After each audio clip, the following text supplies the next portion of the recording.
अस्सलामुअलैकुम वरहमतुल्लाहि वबरकातुहू। अगर कोई शख्स किसी मुसीबत या परेशानी में पड़ गया है और किसी तरह वो मुसीबत दूर ही नहीं होती, तो ये अमल किया जाए। नमाज फ़जर पढ़कर कुरान करीम की तिलावत और ज़िक्र में मशगूल रहिए यहाँ तक कि आफ़ताब बुलंद हो जाए। फिर 2 रकत नफ़ल इशराक पढ़िए। इसके बाद सूरह तौबा की आखिरी 2 आयतें 11 बार पढ़िए। लक़द जाअकुम रसूलुन मिन अनफुसिकुम अज़ीज़ुन अलैहि मा अनितुम हरीसुन अलैकुम बिल मोमिनीना रऊफ़ुर रहीम। फ़इन तवल्लु फ़कुल हस्बियल्लाहु ला इलाहा इल्ला हुवा अलैहि तवक्कलतु व हुवा रब्बुल अर्शिल अज़ीम। फिर सरबसजूद होकर अल्लाह ताला से अमन व आफ़ियत तलब कीजिए।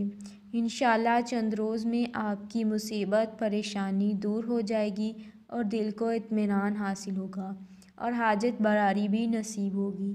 हज़रत अनस बिन मालिक से रवायत है कि नबी करीम सल्लल्लाहु अलैहि वसल्लम ने फरमाया, अल्लाहुम्मा ला साहिल इल्ला मा जअलतहु सहलन व अंता तजइलुल हुज़्न इज़ा शिअता सहलन।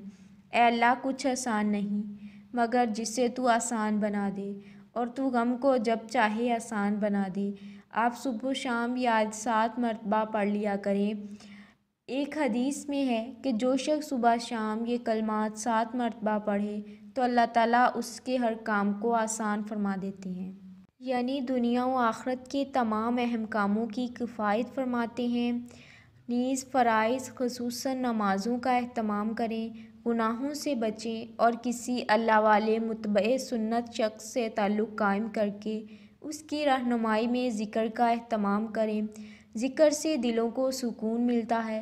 आपको किसी भी किस्म की परेशानी हो, कोई जिस्मानी या कारोबारी परेशानी हो, आपकी औलाद के रिश्ते ना होने की परेशानी हो, मुलाज़मत या कारोबार में आपको नुकसान हो रहा है, मुलाज़मत आपको ना मिल रही हो, इम्तिहान में आपको किसी मुश्किल का सामना हो, किसी भी किस्म की परेशानी जिसमें आप मुब्तला हों, जिसकी वजह से आप परेशान हों, तो आप इस मुख्तसर और आसान अमल को अपनी ज़िंदगी का मामूल बना लें। इंशाअल्लाह इस ख़ास अमल की बरकत से अल्लाह पाक अपना फ़ज़ल फरमाएंगे और आपका कोई भी मसला, कोई भी परेशानी होगी, अल्लाह पाक अपनी गैबी मदद से इसे हल फरमाकर आपको राहत, चैन और सुकून वाली ज़िंदगी अता फरमाएंगे। वैसे तो मुश्किलात से निजात और परेशानियों से निजात के लिए बहुत से वज़ाइफ और बहुत से अमाल हैं, लेकिन आज मैं आपके लिए एक ऐसा आसान तरीन अमल लेकर हाजिर हुआ हूँ जो कि कुरान पाक के पारा नंबर 30 की सूरह नसर के हवाले से है। अल्हम्दुलिल्लाह, ये सूरत इतनी मुख्तसर और आसान है कि हर मुसलमान को तकरीबन जो नमाज़ पढ़ने वाले हमारे भाई हैं और बहनें हैं, अल्हम्दुलिल्लाह उनको याद है और आम तौर पर भी ये मुसलमानों को याद होती है, और जिनको नहीं है वो भी इसे याद कर लें। ये नहायत ही आसान और मुख्तसर सी सूरत है। आपको किसी भी किस्म की परेशानी हो, कोई जिस्मानी या कारोबारी परेशानी हो, अपनी या आपकी औलाद के रिश्ते ना होने की परेशानी हो, मुलाज़मत या कारोबार में आपको नुकसान हो रहा हो, मुलाज़मत आपको ना मिल रही हो, इम्तहानात में आपको किसी मुश्किल का सामना हो, किसी भी किस्म की परेशानी जिसमें आप मुब्तला हों, जिसकी वजह से आप परेशान हों, तो आपने करना ये है कि रोज़ाना हर नमाज के बाद अव्वल 11 मरतबा दुरूद इब्राहिमी, जो नमाज में पढ़ा जाने वाला दुरूद शरीफ है, वो पढ़ना है। इसके बाद आपने 7 मरतबा ये सूरह मुबारका और आखिर में फिर 11 मरतबा नमाज में पढ़ा जाने वाला दुरूद इब्राहिमी पढ़कर अल्लाह ताला से अपने मसाइल, परेशानी और मुश्किलात के हल के लिए आपने दुआ करनी है। खुद अंबिया अलैहिस्सलाम को अल्लाह तबारक व तआला ने कई दुआएं सिखाईं। यहाँ रिज़्क़ की तंगी के हवाले से एक दुआ का ज़िक्र है जो ख़ुद नबी अलैहिस्सलाम ने जन्नती औरतों की सरदार और अपनी लाडली बेटी को सिखाई। तंगी रिज़्क़ से हर कोई आजिज़ होता है। अगर कोई मुसलमान ये चाहे कि उसको कसीर रिज़्क़ अता हो तो उसको दुआए जिब्रील पढ़नी चाहिए। ये दुआ अल्लाह करीम ने अपने महबूब नबी सल्लल्लाहु अलैहि वसल्लम को हज़रत जिब्राइल के ज़रिए से सिखाई थी।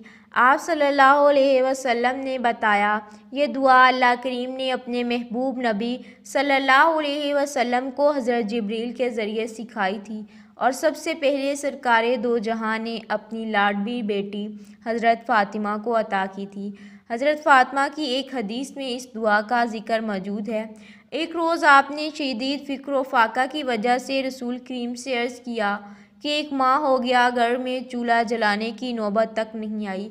आप सल्लल्लाहु अलैहि वसल्लम ने फरमाया, कहो तो 5 बकरियां दे दूं, और चाहो तो हज़रत जिब्रील ने अभी अभी एक दुआ सिखाई है बता दूं। यह दुआ पढ़ो, या अव्वल अव्वलीना या आखिर आखिरीना ज़ल कुव्वतिल मतीन व यारहमल मसाकीना व यारहमर राहिमीन।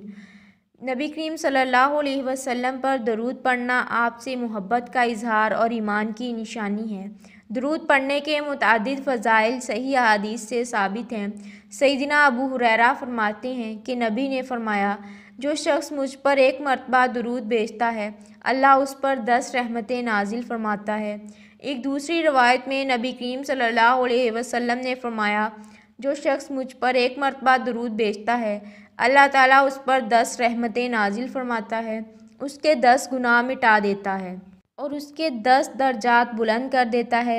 सैयदना अबी बिन काब फरमाते हैं कि उन्होंने नबी करीम सल्लल्लाहु अलैहि वसल्लम से कहा, ए अल्लाह के रसूल, मैं आप पर ज़्यादा दरूद पढ़ता हूँ, तो आपका क्या ख्याल है कि मैं आप पर कितना दरूद पढ़ूँ? आपने फरमाया, जितना चाहो। मैंने कहा, चौथा हिस्सा। आपने फरमाया, जितना चाहा, और अगर इससे ज़्यादा पढ़ोगे तो वो तुम्हारे लिए बेहतर है। मैंने कहा, आधा हिस्सा। आपने फरमाया, जितना चाहो। अगर ये अमल पसंद हो तो इसे अपने दोस्तों के साथ ज़रूर शेयर करें। अच्छी बात फैलाना सदका जारिया है।